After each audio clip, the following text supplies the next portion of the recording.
আপনাদের সাহিত্যিক 3 নম্বর লেকচারটা নিয়ে কথা বলা হবে। তো লেকচার শুরুর আগে কিছু বিষয় নিয়ে কথা বলে নেই। আজকে সাহিত্যের আলোচনার বিষয় থাকবে অনুবাদ সাহিত্য। কি বলেন তো? অনুবাদ সাহিত্য। আপনারা আমাকে শুনতে পাচ্ছেন কিনা সেটি দেখবেন, ভালো করে খেয়াল করবেন। আজকের আমাদের আলোচনার বিষয় থাকবে অনুবাদ সাহিত্য। আমাদের নিয়ম হচ্ছে অনুবাদ সাহিত্য থেকে সবসময় একটা প্রশ্ন থাকে। কয়টা বলেন তো? উত্তর হচ্ছে একটা। আপনারা কি আমাকে শুনতে পাচ্ছেন? একটু কমেন্টসে জানাবেন। আমরা একটু প্রিভিয়াস কোশ্চেনের দিকে যাই। 46 বিসিএস এর কোশ্চেন, 46তম বিসিএস এর দিকে যদি তাকাই তাহলে দেখবো এখান থেকে প্রশ্ন ছিল দুটা। এখান থেকে কয়টা কোশ্চেন ছিল রিমা বলেন তো? এখান থেকে কোশ্চেন ছিল দুইটা। আমরা যদি দেখি তাহলে এরকম একটা কোশ্চেন ছিল যে, যে সবে বঙ্গেতে জন্মি হিংসে বঙ্গবাণী, যে সবে বঙ্গেতে জন্মি হিংসে বঙ্গবাণী, এটা একটা ছিল। এবং আরেকটা ছিল যে, এটা ছিল আব্দুল হাকিমের কবিতা। এবং আরেকটা ছিল যে আলাওল কোন শতকের কবি, আলাওল কোন শতকের কবি। এই দুটো আমার 46 বিসিএস এ কোশ্চেন ছিল। তাহলে আমরা দেখতে পাবো যে 47-এ এখান থেকে আসার সম্ভাবনা তাহলে কয়টা? উত্তর হচ্ছে এখান থেকে সম্ভাবনা একটা। এবং আজকের লেকচার আর একটা গুরুত্বপূর্ণ ব্যাপার নিয়ে আমাদের আইটেম থাকবে, এটা হচ্ছে নাচ সাহিত্য। খেয়াল করবেন, এটা হবে নাচ সাহিত্য। আপনাদের 2 নম্বর লেকচার কেউ একজন লিখেছেন যে হয় নাই, এটা হয়েছে কিনা নাচ সাহিত্য, এবং 2 নম্বরে জীবনী সাহিত্যটা হয়েছিল কিনা এটা একটু আমাকে কনফার্ম করবেন। নাচ সাহিত্যের উপরে 37 বিসিএস এ আমাদের দুইটা প্রশ্ন ছিল। কয়টা বলেন তো? নাচ সাহিত্যে 37 বিসিএস আমাদের প্রশ্ন ছিল দুটা, যে কারণে 37-এর পরে যদি আমরা হিসেব ধরি 37 থেকে 47 মাঝখানে 10টা বিসিএস, তাহলে আমাদের এখান থেকে এবার একটা আসার সম্ভাবনা রয়েছে। অর্থাৎ আমরা ধারণা করতেছি আজকের লেকচার থেকে ইনশাল্লাহ আপনারা দুটো নৈর্ব্যক্তিক কমন পাবেন। তো আর কথা না বাড়িয়ে আমরা আমাদের আলোচনাটা শুরু করি। ওকে, আমি একটা উপন্যাসের নাম লিখবো, আপনারা কমেন্টসে লিখবেন যে এই উপন্যাসটা কে লিখেছেন। ওকে, তাহলে এটা আপনারা কমেন্টসে লিখবেন। উপন্যাস, এই একটা গ্রন্থ, একটা নাটকের নাম লিখবো। নাটকটির নাম ছিল ঔদি পৌষ। 32 বিসিএস এ কোশ্চেন ছিল ঔদি পৌষ। আপনারা কমেন্টসে বলবেন এইটা কে লিখেছিল। অউডিপোস এটা ল্যাটিন ভাষায় লেখা, এবং এটা পরবর্তীতে যখন ট্রান্সলেট করা হয়েছিল তখন এটার নাম দেওয়া হয়েছিল ইডিপাস। কেউ কেউ এটাকে ইডিপাস রেক্স বলে ডেকে থাকেন। এটা হচ্ছে ইডিপাস, বুঝতে পারছেন? অউডিপোস বা ইডিপাস এই নাটকটির রচয়িতাকে আপনারা কেউ জানেন? জানলে কমেন্টস করবেন। আপনারা যত দ্রুত কমেন্টস করবেন। সফোক্লেস, তাসনিম লুনা, আপনাকে অভিনন্দন। তাহলে এটা লিখেছিল সফোক্লেস। আপনারা কমেন্টস করবেন, হ্যাঁ আপনাদের কথা যদি শোনা যায়। বলেন তো এটা কি জাতীয় নাটক? এইটা সফোক্লেস এইটা রচনা করেছিল। 32 বিসিএস এ কোশ্চেন ছিল। আমি 3টা অপশন বলি। 1 নম্বর হচ্ছে এটা ট্র্যাজেডি, 2 নম্বর এটা কমেডি, এবং 3 নম্বর এটা একটা প্রহসন। আপনার কমেন্টসে বলবেন যে এটা আসলে কি জাতীয় নাটক। ইডিপাস নাটকটা ল্যাটিন ভাষায় লেখা হয়েছিল, এবং এই নাটকটা 32 বিসিএস এ কোশ্চেন ছিল। জাহাঙ্গীরনগর বিশ্ববিদ্যালয়ের জুহি চমৎকার বলছেন, জাহাঙ্গীরনগর বিশ্ববিদ্যালয়ের শিক্ষক ছিলেন সৈয়দ আলী আহসান। কি নাম বলেন? সৈয়দ আলী আহসান। 32 বিসিএস এ কোশ্চেন যে ইডিপাস নাটকটা প্রথম বাংলা অনুবাদ করেন কে? তাহলে এটা ল্যাটিন ভাষায় লেখা হয়েছিল। ল্যাটিন ভাষায় এই নাটকটা প্রথম বাংলা অনুবাদ করেছিলেন সৈয়দ আলী আহসান। যেখানে ইডিপাসকে আমরা দেখব যে ইডিপাস তার বাবাকে হত্যা করতেছে এবং তার মাকে বিয়ে করতেছে, এবং তার মায়ের গর্ভে 5টি সন্তানের জন্ম হচ্ছে। যখন ঘটনা জানাজানি হয়ে যাচ্ছে ইডিপাসের মা তখন গলায় দড়ি দিয়ে আত্মহত্যা করতেছে, এবং ইডিপাস তার নিজের চোখটা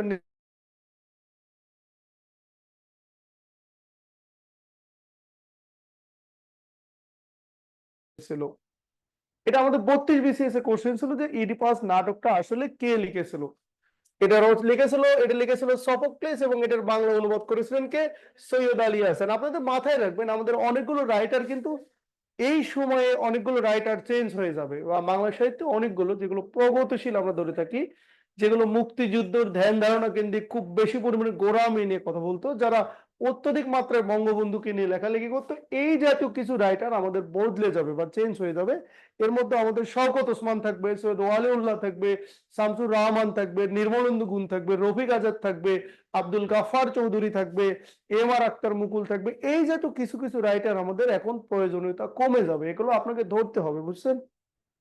বুঝতে পারতেছেন কিনা? আবার কিছু কিছু রাইটার যেমন ফররুক আহমেদ, গোলাম মুস্তফা, সৈয়দ আলী আহসান, এই জাতীয় রাইটার গুলো এখন সময়ের প্রেক্ষাপটে আবার নতুন করে চলে আসবে। ফলে তো আমাদের সবগুলো রাইটার পড়া যাবে না।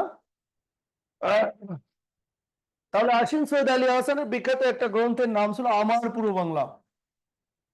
আমার পূর্ব আমার পূর্ব বাংলা, এটা ছিল তার একটা কবিতা এবং তার একটা বিখ্যাত বিখ্যাত কাব্য ছিল একক সন্ধ্যায় বসন্ত। আমরা যেটা ধরবো সেটা খুব ভালো করে পড়বো, একক সন্ধ্যায় বসন্ত। তাহলে আমরা যদি দেখি তাহলে বর্তমান সময়ে যে বইটা খুবই গুরুত্বপূর্ণ, এটা হচ্ছে একক সন্ধ্যায় বসন্ত এবং আমার পূর্ব বাংলা, এই দুটো ভালো করে পড়বেন। ওকে। আমাদের যে মধ্যযুগের যে সাহিত্যের কথা যদি আমরা বলি, তাহলে মধ্যযুগের সাহিত্যটা পুরোটাই সমৃদ্ধ হয়েছে কি দ্বারা? পুরোটাই সমৃদ্ধ হয়েছে আপনার অনুবাদ সাহিত্য দ্বারা।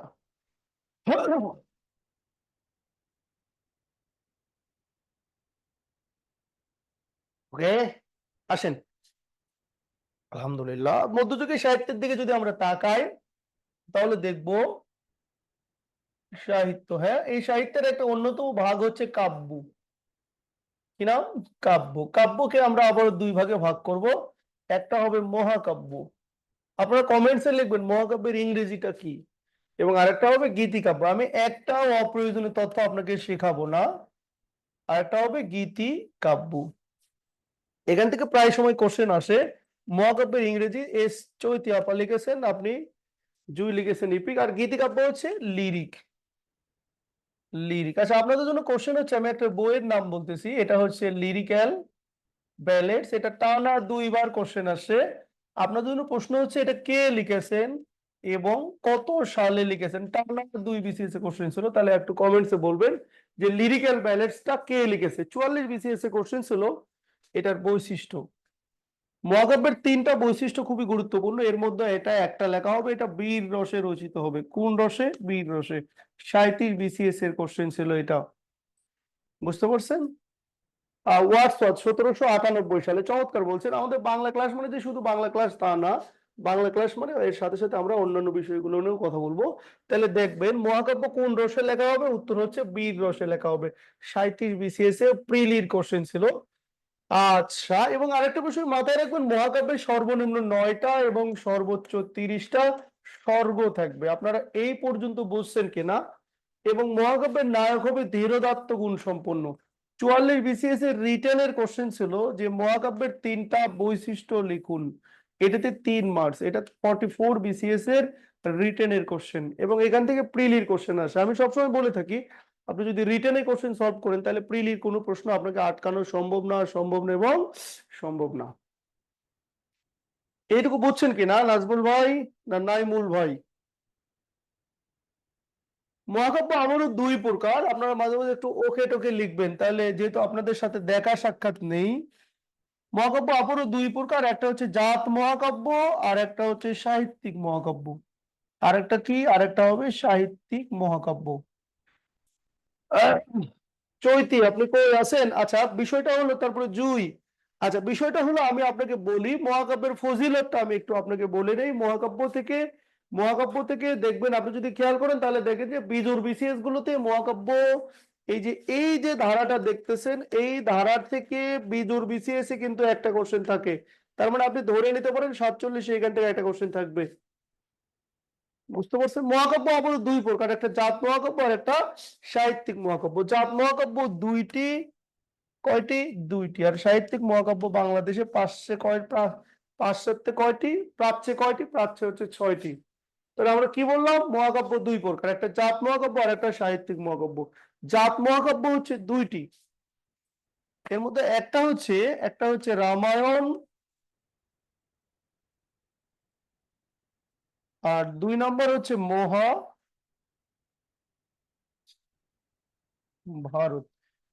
ওকে, তাহলে জাত মহাকাব্য দুইটা, একটা হচ্ছে রামায়ণ আর একটা হচ্ছে মহাভারত। এই পর্যন্ত এটা স্ক্রিনশট দিয়ে নেন। আজকের লেকচার থেকে ইনশাল্লাহ আপনারা দুটো কমন পাবেন। হয়েছে কিনা? হয়ে গেলে ওকে বলেন, আমরা পরের পৃষ্ঠায় চলে যাই। আচ্ছা, এবার আমরা চলে আসতেছি জাত। আগে একটা কোশ্চেন আমাদের প্রায় সময় হতো, বুঝছেন, ময়না কথা কয় না। আচ্ছা, তাহলে এবার আমরা লিখবো জাত মহাকাব্য। জাত মহাকাব্য। জাত মহাকাব্য দুইটা, এক নম্বর লিখবেন রামায়ণ। রামায়ণের রচয়িতা বাল্মীকি। রামায়ণের রচয়িতা কি? বাল্মীকি। বিসিএস এ কোশ্চেন ছিল বাল্মীকি অর্থ কি? বাল্মীকি অর্থ হচ্ছে উই পোকার ঢিবি। আপনি একটা তথ্য বেশি লিখবেন না, বাল্মীকি অর্থ হচ্ছে উই পোকার ঢিবি। এটা বিসিএস এ কোশ্চেনে আসে, অন্যান্য চাকরি পরীক্ষায় আসে। তার প্রকৃত নাম ছিল দস্যু রত্নাকর। দস্যু রত্নাকর। তিনি এত সাধনা করেছিল যে শরীরের চারপাশে উই পোকা দ্বারা ঢেকে গেছিল, যে কারণে তার নাম দেওয়া হয়েছিল বাল্মীকি। আর বাল্মীকি শব্দের অর্থ হচ্ছে আপনার উই পোকার ঢিবি। ওকে, এবার আসেন কোশ্চেন হয় যে বাল্মীকি রামায়ণটা কেন লিখেছিলেন। তাহলে কোশ্চেনটা এরকম থাকে সংস্কৃত ভাষায়, এটা লিখেছিলেন আদিতে ঋষি মুনিদের জন্য। কাদের জন্য লিখেছিলেন? উত্তর হচ্ছে ঋষি মুনিদের জন্য। তাহলে আদিতে বাল্মীকি রামায়ণটা রচনা করেছিলেন ঋষি মুনিদের জন্য। মাথায় থাকবে, আদিতে বাল্মীকি রামায়ণ রচনা করেছিলেন কাদের জন্য? উত্তর হচ্ছে ঋষি মুনিদের জন্য। এটা কোন ভাষায় লেখা? উত্তর হচ্ছে এটা সংস্কৃত ভাষায় লেখা, রাম সীতার বিষয়গুলো নিয়ে। এবং মধুসূদন দত্ত এটাকে সম্পূর্ণ উল্টায় দিয়েছিলেন। এই যে রামায়ণে যেটা আমরা পাবো, এখানে রাম লক্ষ্মণ ছিল নায়ক, মধুসূদন দত্ত এটাকে সম্পূর্ণ উল্টায় দেন। সম্পূর্ণ উল্টায় দিয়ে মধুসূদন কি করেন, রাম লক্ষ্মণকে ভিলেন বানান এবং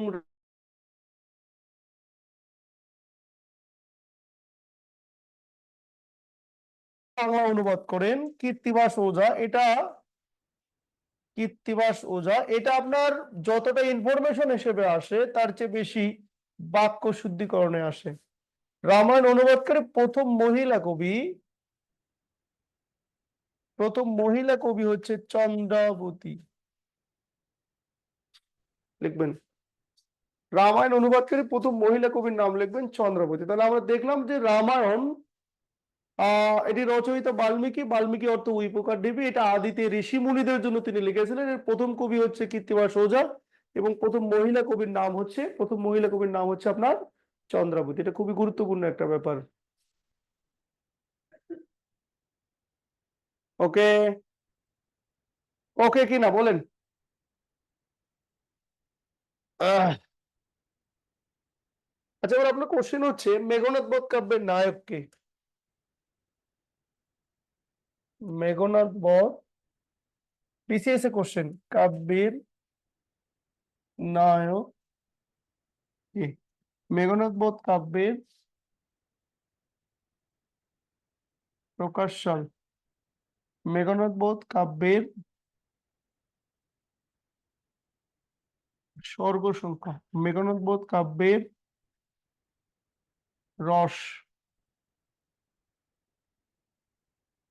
এই চারটা কোশ্চেন আমাদের মাঝে মাঝে চলে আসে, বুঝছেন? তাহলে মেঘনাদ বধ কাব্যের প্রকাশ সাল ছিল, নায়ক হচ্ছে রাবণ, চমৎকার বলছেন, এটা বৃষ্টি বলছেন, এসটি চৈতি বলছেন, মেঘনাদ।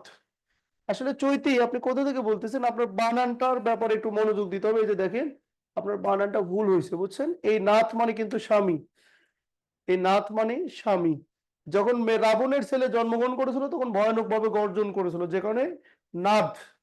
নাথ মানে হচ্ছে গর্জন। আর তার চাচার কারণে তাকে অন্যায়ভাবে হত্যা করা হয়েছিল বিভীষণ। হবে চমৎকার। বুঝতে পারছেন তো? বুঝতে পারলেই হয়। আচ্ছা, প্রকাশ সাল কত বলেন, কে বলতে পারবেন? এইটা 43 বিসিএস এ কোশ্চেন ছিল যে মেঘনাদ বধ কাব্যের প্রকাশ সাল কত? কে পারবেন বলেন? কেউ আছেন? এটা প্রকাশ সাল 1861।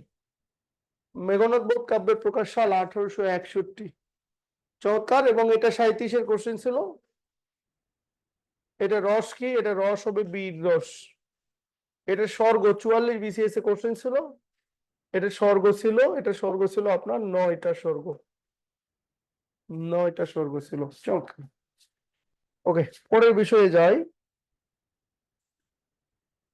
লিখবেন মহাভারত, গ্রন্থের নাম লিখবেন মহাভারত, গ্রন্থের নাম লিখবেন মহাভারত। মহাভারত সম্পর্কে একটা কথা বলা হয় যে যা নেই ভারতে তা নেই মহাভারত। ভারতবর্ষের এমন কোনো ঘটনা নাই যেটা আপনার মহাভারতে ছিল না। ভারতবর্ষে প্রায় সকল ঘটনায় মহাভারতে ছিল। মহাভারত, ওকে, এটা একটা জাত মহাকাব্য। এবার লিখুন মহাভারতের রচয়িতা। মহাভারতের রচয়িতা লেখেন কৃষ্ণ দ্বৈপায়ন।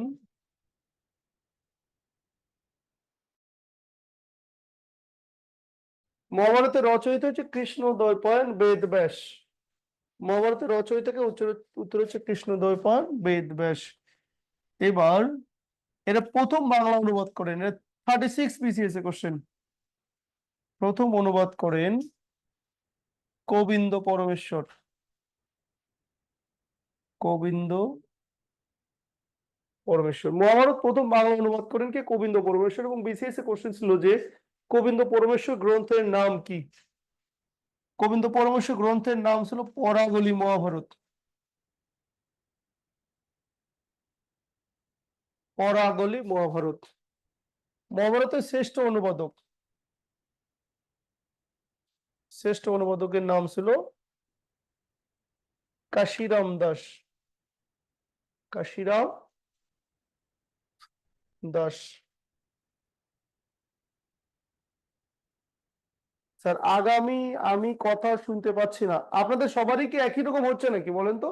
এসটি চৈতি লিখছেন যে উনি কথা শুনতে পাচ্ছেন না, আপনারা কি শুনতে পাচ্ছেন কিনা? তাহলে মহাভারতের প্রথম অনুবাদক হচ্ছে গোবিন্দ পরমেশ্বর। 36 BCS এ কোশ্চেন ছিল, 36 এর কোশ্চেন ছিল। এবং এইটা গুরুত্বপূর্ণ, পরাগলি মহাভারত ছিল। আর শ্রেষ্ঠ অনুবাদক ছিল কাশিরাম দাস, যিনি নিজের সম্পর্কে বলতেছেন মহাভারতের কথা অমৃত সমান, কাশিরাম দাস বনে শুনে পুণ্যবান। যে মহাভারতের কথা খুবই গুরুত্বপূর্ণ। কাশিরাম দাস বলে যে এটা শুনবে সে বিশেষ ফজিলত লাভ করবে। লিখছেন? এটা চরিত্রগুলো লিখবেন, চরিত্রগুলো লেখেন, চরিত্রগুলো গুরুত্বপূর্ণ, চরিত্রগুলো লিখবেন, চরিত্রগুলো লিখবেন। 1 নম্বর লিখবেন গান্ধারী।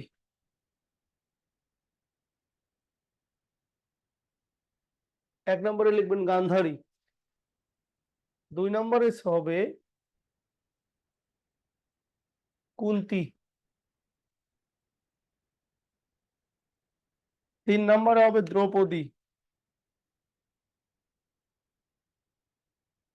আচ্ছা, মধ্যযুগের সাহিত্য লেকচার 3 পড়াচ্ছে ফারিসা। ঠিক কথা বলছেন।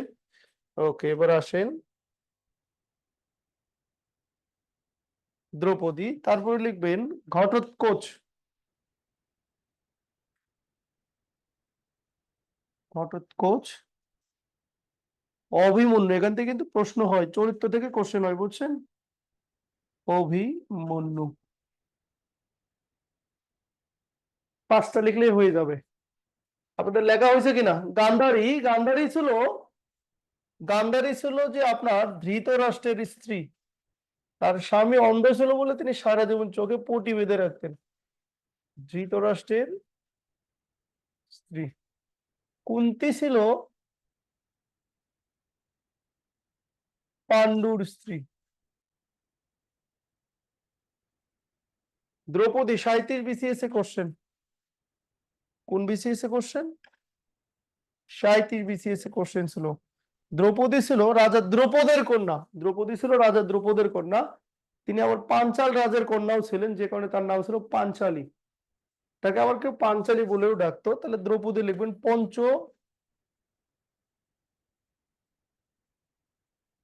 পাণ্ডবের স্ত্রী। 37 BCS কোশ্চেন, পঞ্চ পাণ্ডবের স্ত্রী। এটা আসছে যেহেতু আমি আলাদা কালি ইউজ করলাম। ঘটোৎকচ হচ্ছে ভীমের পুত্র, হিড়িম্বার। ভীমের পুত্র। আর অভিমন্যু হচ্ছে অর্জুনের ছেলে।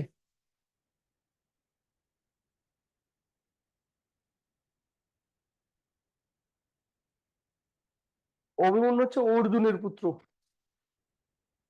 তাহলে গান্ধারীর স্ত্রী, গান্ধারী ছিল ধৃতরাষ্ট্রের স্ত্রী, কুন্তী ছিল পাণ্ডুর স্ত্রী, দ্রৌপদী ছিল পঞ্চ পাণ্ডবের স্ত্রী, ঘটোৎকচ হচ্ছে ভীমের পুত্র, আর অভিমন্যু হচ্ছে অর্জুনের পুত্র। এইটুকু হয়েছে কিনা?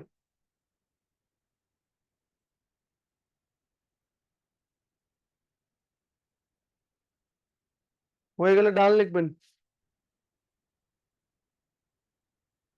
এবার আমাদের এই এগুলো জাত মহাকাব্য, সাহিত্যিক মহাকাব্য আমাদের এখানে নাই, কিন্তু আমি আপনাদের সাহিত্যিক মহাকাব্যটা করে দেই। এই সাহিত্যিক মহাকাব্য 6টা, এবং এখান থেকে 47-এর জন্য খুবই গুরুত্বপূর্ণ, কারণ আমাদের সময় বুঝে পড়তে হবে।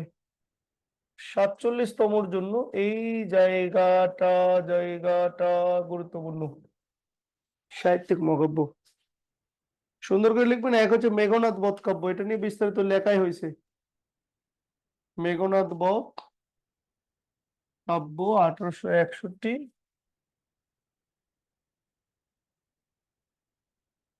মধুসূদন দত্ত।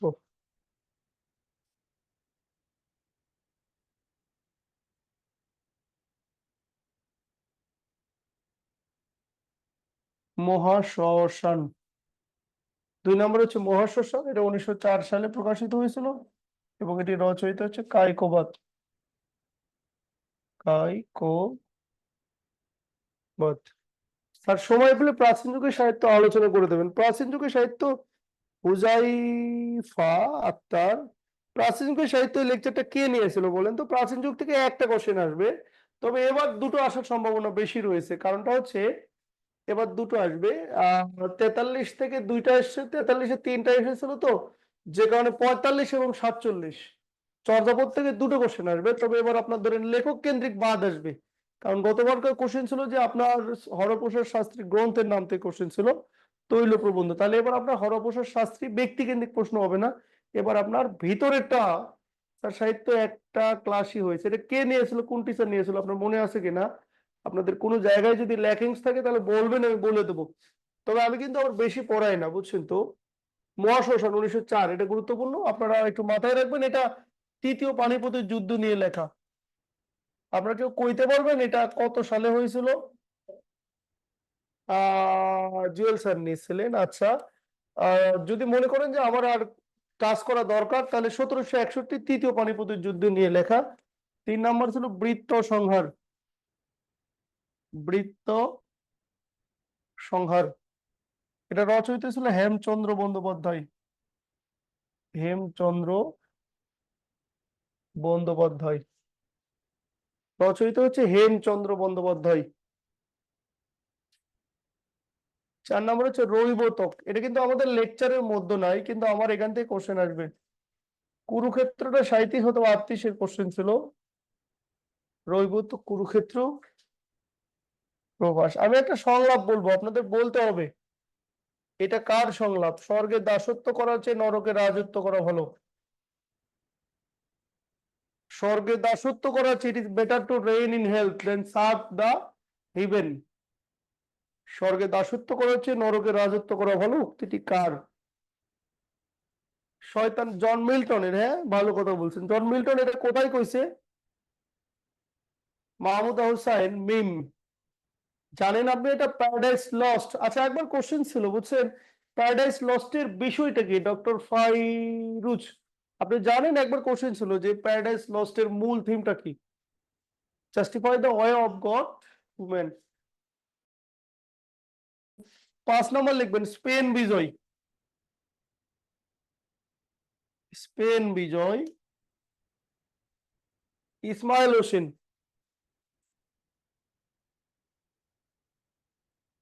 ইসমাইল।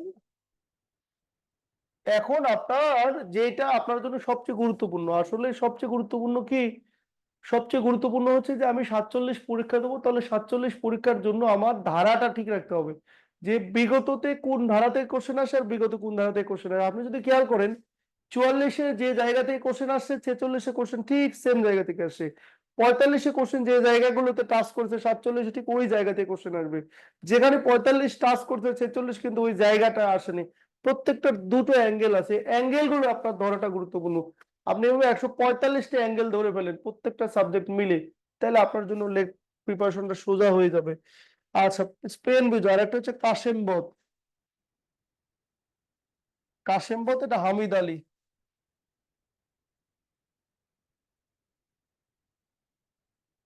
নেন, হয়েছে কিনা এটা, এটুকু।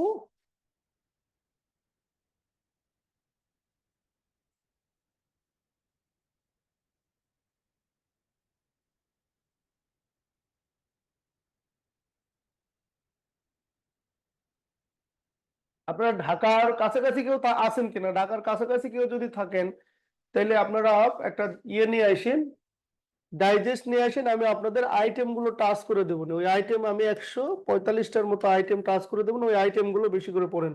আপনার বেশি পড়ে কিন্তু লাভ নাই, বেশি যারা বেকুব বুদ্ধি শুদ্ধি কম তারা বেশি পড়ে।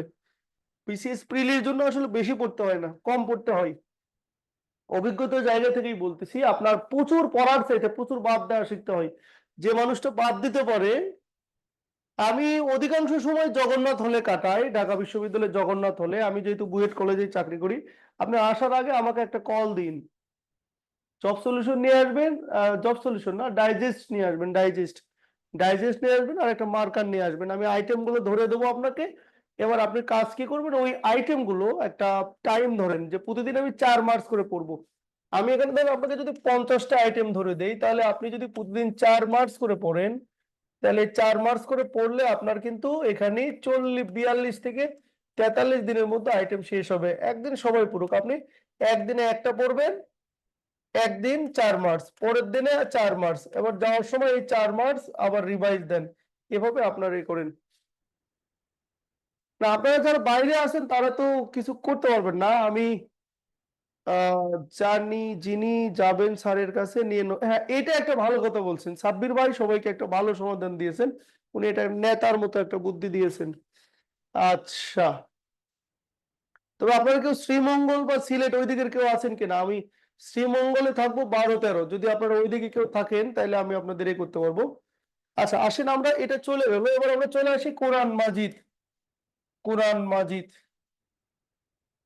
কোরআন মাজিদের বিষয়টা যদি আমরা খেয়াল করি তাহলে দেখবো 10, 14, 26, 28 চারটা বিসিএস এ কোশ্চেন ছিল। এবং গত আওয়ামী লীগ সরকার বা গত সরকারের অধীনে এই ধারা থেকে কোনো কোশ্চেন হয় নাই, বুঝতে পারছেন?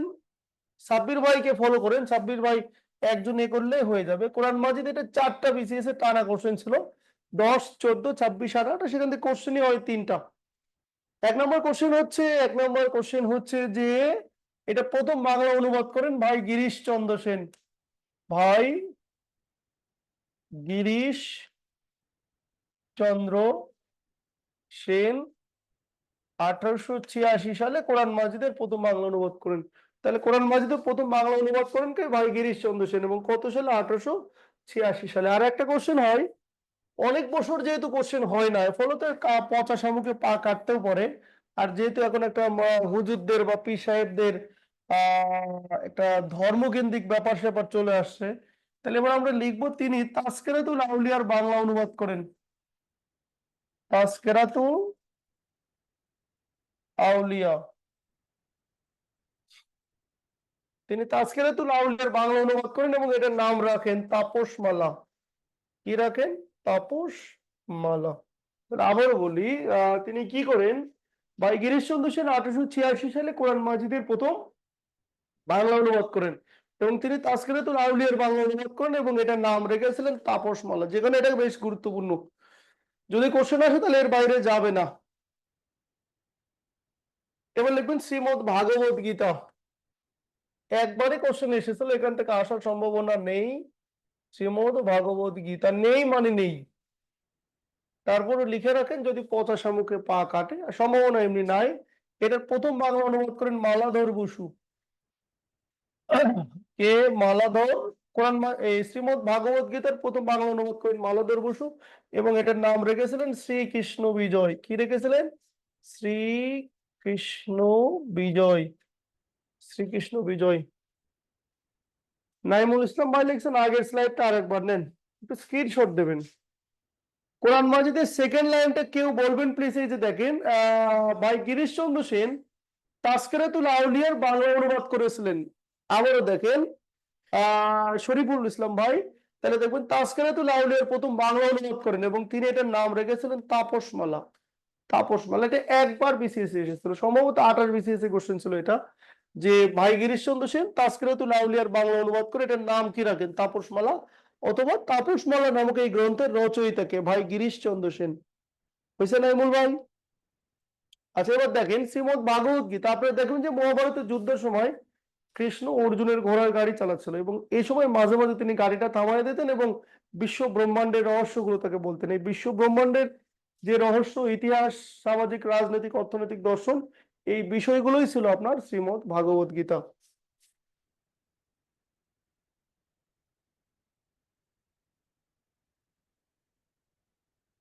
হয়েছে?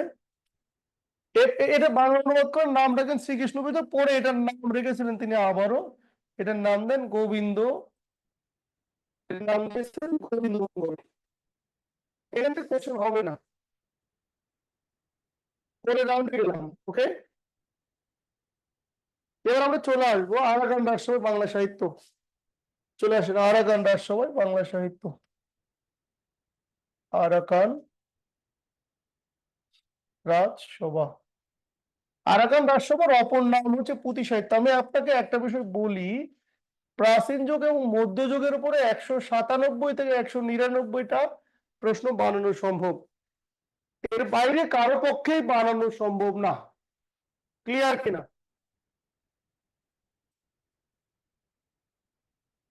হয়ে গেল কই? এর পক্ষে কারো পক্ষেই বানানো সম্ভব না।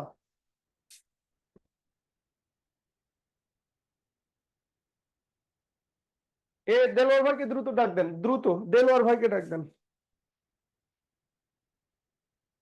আচ্ছা আসেন, তাহলে আমরা যেটা বললাম, যে আমরা যেটা বলছিলাম যে আমি যেটা বলছিলাম যে প্রাচীন যুগ এবং মধ্যযুগ থেকে কোনোভাবে আপনার কি করা সম্ভব না, 197 থেকে 198টার বেশি কোশ্চেন বানানো সম্ভব না। আমরা এখন যাচ্ছি আরাকান রাজসভায় বাংলা সাহিত্য। যদি আমরা আরাকান রাজসভায় বাংলা সাহিত্যের দিকে চলে যাই, তাহলে শুরুতে একটা বিষয় মাথায় রাখবেন, এটার অন্য কোনো নাম আছে কিনা। লিখবেন অন্য কোনো নাম। দেখেন তো হয়ে গেল। Hello, hello. আচ্ছা, তাহলে এখানে আমরা কই গেছিল? ও আচ্ছা আচ্ছা, তাহলে দেখেন এখানে শুরুতেই লিখবেন আরাকান রাজসভার অপর নাম হচ্ছে পুঁথি সাহিত্য। বুঝতে পারছেন? এই পুঁথি সাহিত্যের অপর নাম হচ্ছে, আমরা মুসলমানরা যারা আরাকানে মায়ানমারে বসবাস করতো তাদেরকে সবাই রখিঙ্গ বলে ডাকতো, রখিঙ্গ।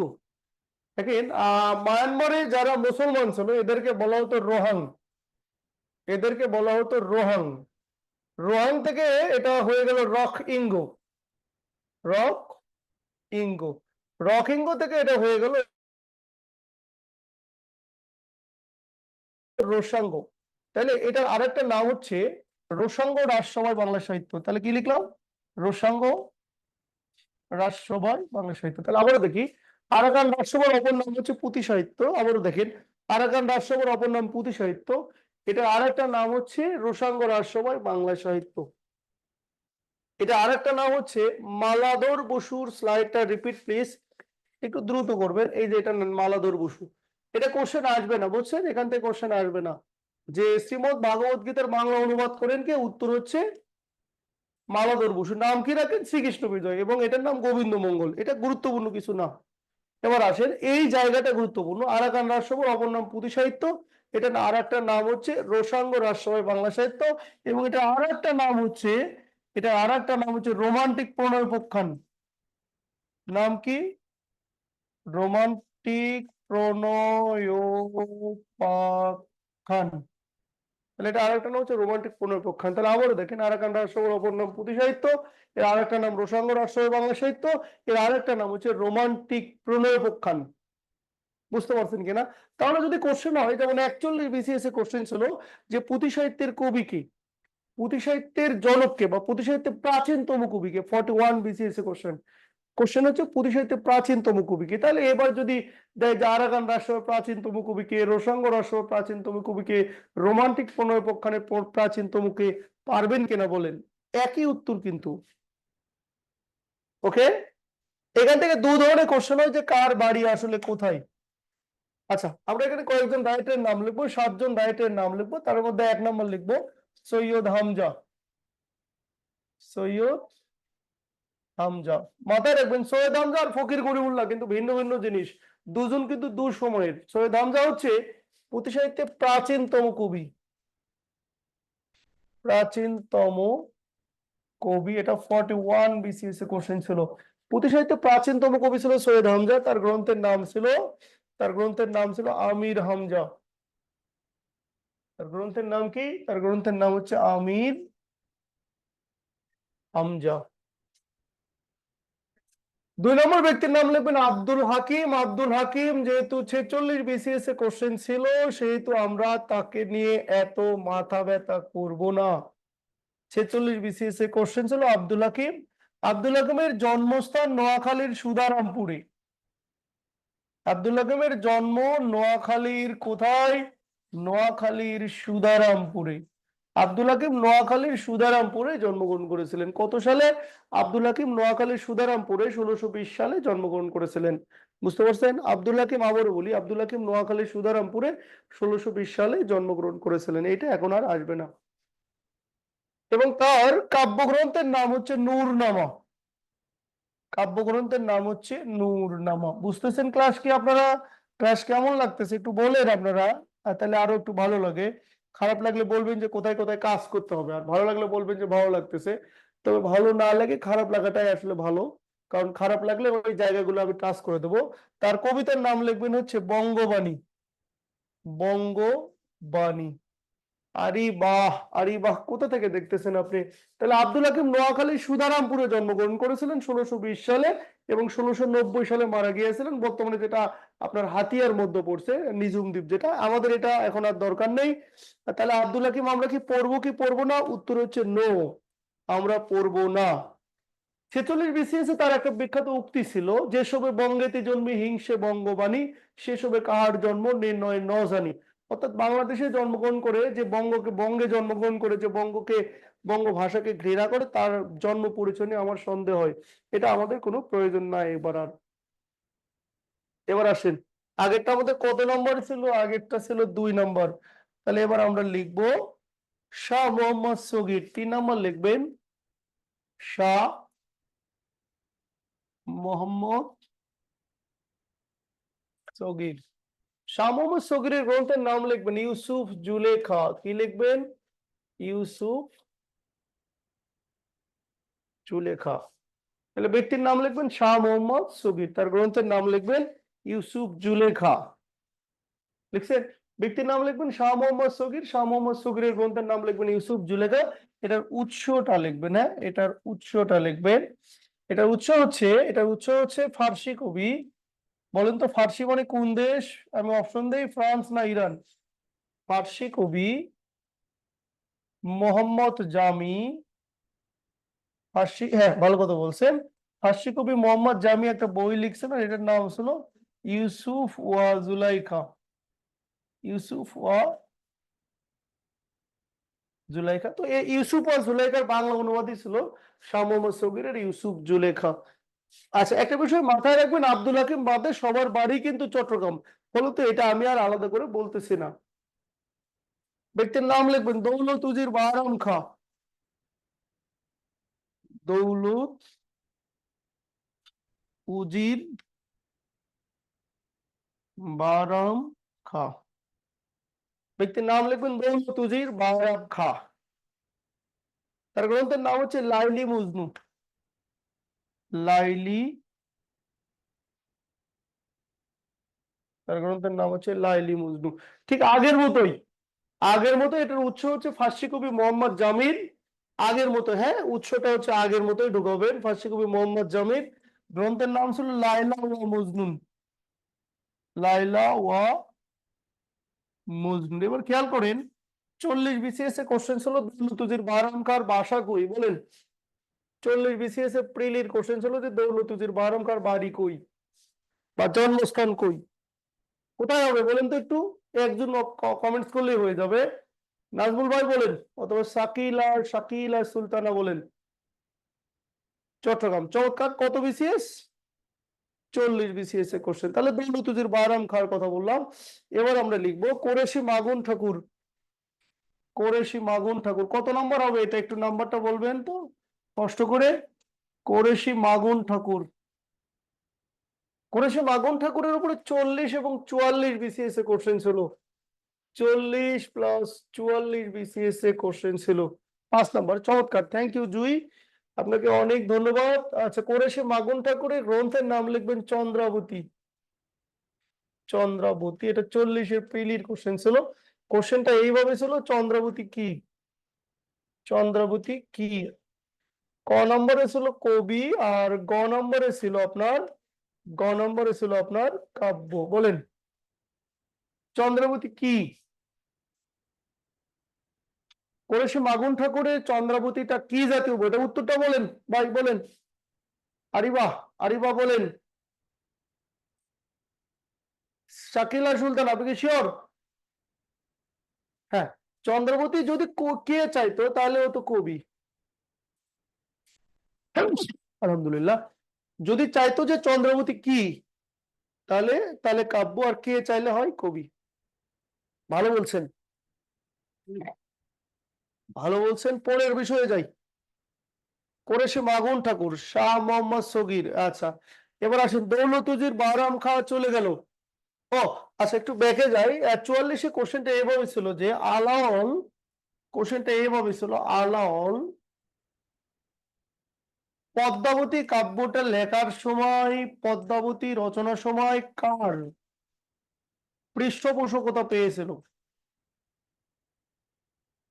আলাওল পদ্মাবতীটি লেখার সময় কোরেশি মাগুন ঠাকুরের পৃষ্ঠপোষকতা পেয়েছিল, বুঝছেন? কার পৃষ্ঠপোষকতা পেয়েছিল বলে? উত্তর হচ্ছে 44 কোশ্চেন। পৃষ্ঠপোষকতা মানে অর্থ সহায়তা পেয়েছিল। ব্যক্তির নাম লিখবেন আলাওল।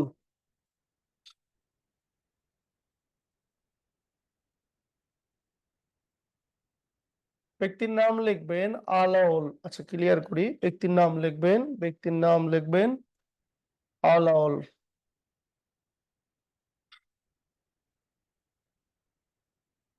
ব্যক্তির নাম লিখবেন আলাওল। কি নাম লিখবেন? ব্যক্তির নাম লিখবেন আলাওল। ওকে, আলাওলের গ্রন্থের নাম লেখেন।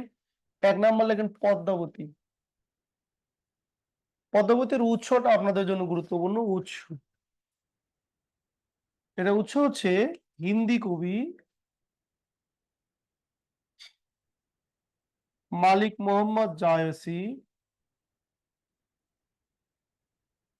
মালিক মোহাম্মদ জায়সীর পদুমবত।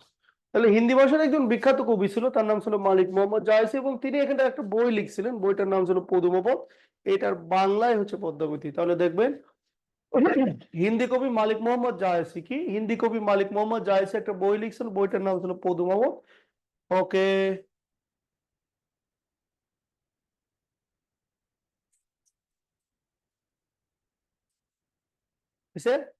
আচ্ছা আসেন, পদ্মাবতীর পরে লিখবেন সেকান্দার নামা।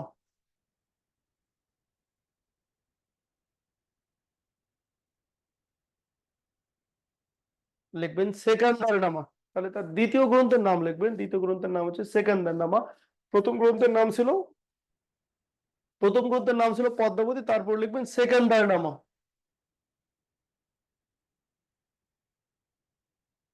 বাকিগুলো আসলে আসে না, বাকিগুলো আমাদের দরকার নাই। ওকে, আমরা পরের রাইটারে যাই, পরের আইটেমে যাই। আচ্ছা, একটা বিষয় মাথায় রাখেন, আমরা যে আরাকান রাজসভার কথা বললাম না, আরাকান রাজসভা থেকে 46 বিসিএস এর দুটো কোশ্চেন ছিল, যে কারণে আপনি যদি মনে করেন যে আমি এটা পড়বো না, এইটা পড়বো না, শ্রীকৃষ্ণ কীর্তন পড়বো না, তারপরে ফোর্ট উইলিয়াম কলেজ পড়বো না, তাইলে আপনি কিন্তু এগুলো নিয়ে কোনো টেনশনের কোনো প্রয়োজন নেই। মানে বিষয়টা যদি খেয়াল করেন, আপনি কেউ দেখাইতে পারবেন না যে ফোর্ট উইলিয়াম কলেজ কোনো জোর বিসিএস এ আসে নাই। আবার কেউ দেখাইতে পারবে না এটা কোনো বিজোড় বিসিএস এ আসছে। এটা প্রতি জোড় বিসিএস এ আসছে, কিন্তু কোনো বিজোড় বিসিএস এ আসে নাই। এই একই আইটেমে দাঁড়াচ্ছে। এটা আগের বার যেখান থেকে দুটো কোশ্চেন আসে নর্মালি, পরের বার ওইখান থেকে কোশ্চেন হয় না। এই প্যাটার্ন গুলো আপনাকে একটু ধরতে হবে। প্যাটার্ন ধরতে পারলে আপনার জন্য পড়াটা সোজা হয়ে যাবে। ওকে, আসেন এবার আমরা যে বিষয়টা নিয়ে কথা বলবো, নাচ সাহিত্য। নাচ সাহিত্য এবার আপনাদের জন্য এই আইটেমটা খুবই গুরুত্বপূর্ণ। নাচ সাহিত্য নিয়ে তেমন আসলে কিছু নাই। যে বৌদ্ধদের উপরে হিন্দুরা অত্যাচার চালায়, অধিকাংশ হিন্দুরাই পালিয়ে যায়, বৌদ্ধরাই পালিয়ে যায়। কিছু কিছু বৌদ্ধ পালাইতে পারলো না, ওরা ছিল জোলা সম্প্রদায়। জোলা মনে হচ্ছে তাঁত সম্প্রদায়। ও, বুঝতে পারছেন? তো এরা এরা কি করলো, হিন্দু ধর্মকে বিকৃত করে তাদের ধর্মের সাথে মিলায় একটা নতুন ধর্মের জন্ম দিল। সাহিত্যের বিসিএস প্রথম কোশ্চেন ছিল, এবং এটা একসাথে দুটো কোশ্চেন ছিল তার উপরে। নাচ শব্দের অর্থ স্বামী বা প্রভু। নাচ সাহিত্যের আদি কবি শেখ ফয়জুল্লাহ। শেখ ফয়জুল্লাহ কি কবি বলেন তো? আদি কবি। নাচ সাহিত্যের আদি কবি হচ্ছে শেখ ফয়জুল্লাহ। তার গ্রন্থের নাম হচ্ছে, শেখ ফয়জুল্লাহ গ্রন্থের নাম হচ্ছে গোরক্ষ বিজয়। গোরক্ষ বিজয়। নাচ সাহিত্যের আদি কবি শেখ ফয়জুল্লাহ। শেখ ফয়জুল্লাহ গ্রন্থের নাম হচ্ছে গোরক্ষ বিজয়। ব্যক্তির নাম হচ্ছে শুকুর মাহমুদ। শুকুর শুকুর মাহমুদের গ্রন্থের নাম হচ্ছে গোপীচন্দ্রের সন্ন্যাস। গোপীচন্দ্রের সন্ন্যাস। কাশ্মীর আক্তার নীল কি লিখতেছেন? কাব্য ভাই, এগুলো সবই কাব্য। জি জি জি জি। এই জায়গাটা কিন্তু আপনাদের 47-এর জন্য টপ 5 স্টার দিলাম। 47-এর জন্য গুরুত্বপূর্ণ। শুকুর মাহমুদ। আর 3 নম্বর লিখবেন ভবানী দাস। 3 নম্বর হচ্ছে ভবানী দাস। তার গ্রন্থের নাম হচ্ছে ময়নামতির গান। তার গ্রন্থের নাম হচ্ছে ময়নামতির গান। ওকে, আচ্ছা। আর আপনাদের আগের ক্লাসে তো আপনার বৈষ্ণব পদাবলীটা মনে হয় পড়ানো হয়েছিল, তাই না? বৈষ্ণব পদাবলী, রাধা এবং কৃষ্ণকে নিয়ে যে পদাবলীর জন্ম, উদ্ভব ও বিকাশ, এটার নামই বৈষ্ণব পদাবলী। আচ্ছা, বৈষ্ণব পদাবলী পড়ানো হয়েছিল, তাহলে বিষয়টা খেয়াল করবেন। আচ্ছা, মধ্যযুগের শ্রেষ্ঠ ধর্ম প্রচারক কি বলেন তো?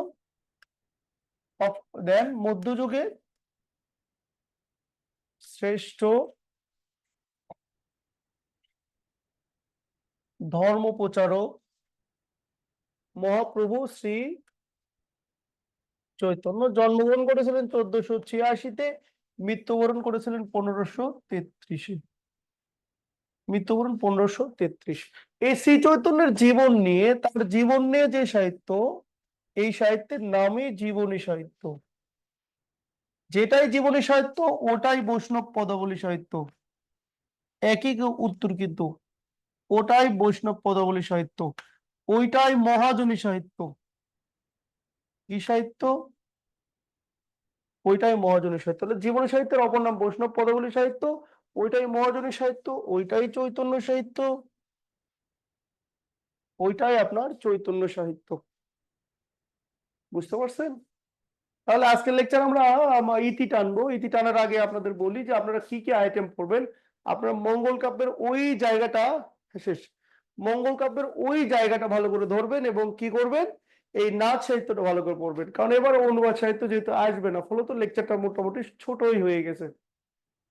আপনাকে বা করতে হবে, বাদ দিতে হবে, বাছাই করা আইটেম গুলো ধরে ধরে ধরে ধরে সামনের দিকে আগাইতে হবে। তাহলে আপনি ভালো কিছু করতে পারবেন ইনশাল্লাহ। আর কোনো প্রশ্ন আছে কিনা বলেন? ক্লাসটা কেমন লাগছে জানাবেন, হ্যাঁ? ক্লাসটা কেমন লাগছে সেটা অবশ্যই জানাবেন। ঠিক আছে তো?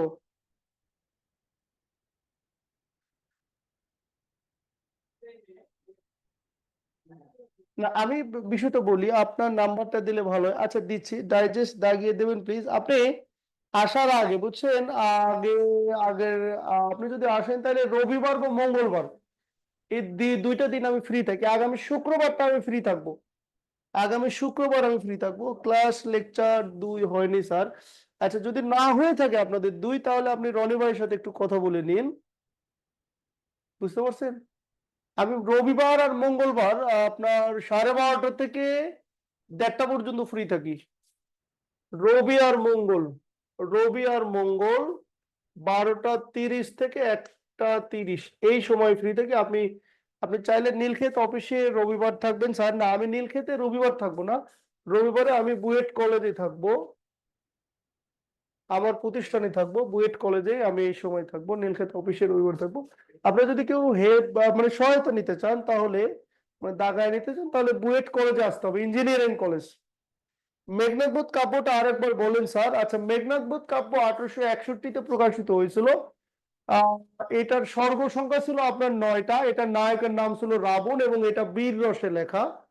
এটার প্রথম স্বর্গের নাম ছিল অভিষেক এবং শেষ স্বর্গের নাম ছিল সংস্ক্রিয়া। বুঝতে পারছেন? এবং এইটাতে মেঘনাদ বধ কাব্য, এইটাতে মাইকেল মধুসূদন দত্ত রামায়ণকে উল্টায় দিয়েছিলেন। রামায়ণটাকে নতুন করে সৃষ্টি করেছিলেন, যে কারণে তাকে কি বলা হয়, তাকে রেনেসাসের কবি বলা হয়। ঠিক আছে? আপনাদের কোনো প্রশ্ন আছে কিনা বলেন। আমাদের বিষয়টা খেয়াল করেন, আমাদের যখন 1 থেকে 4টা লেকচার হয়ে যাবে, এই 4টা লেকচারের উপর আমি দেখি আপনাদের একটা নোট দিয়ে দেবো। এখানে প্রায় 200টার মতো তথ্য দিয়ে আমি আপনাদের নোট দিয়ে দেবো। আশা করি যে এর বাইরে আপনার কিছু লাগবে না। নীলক্ষেত কবে আসবেন? নীলক্ষেত নীলক্ষেত আপনার ধরেন এটা আসলে সঠিকভাবে বলতে পারবো না আমি। আমার বাসা যদিও নীলক্ষেতের পাশেই। আচ্ছা, আমার নাম্বার হচ্ছে 01732 হয়েছে?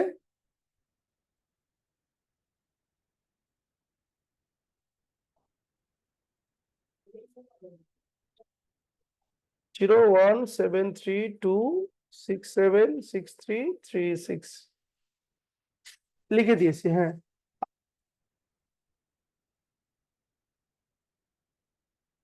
আপনারা ভাই একটু সুচিন্তিত হবে হিসাব নিকাশ করে পড়েন। আপনার প্রচুর পড়তে গেলে শেষ পর্যন্ত দিন শেষে না কিছুই করতে পারবেন না।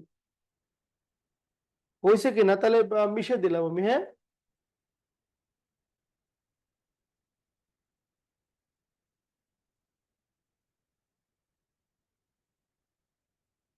ওকে, ভালো থাকবেন।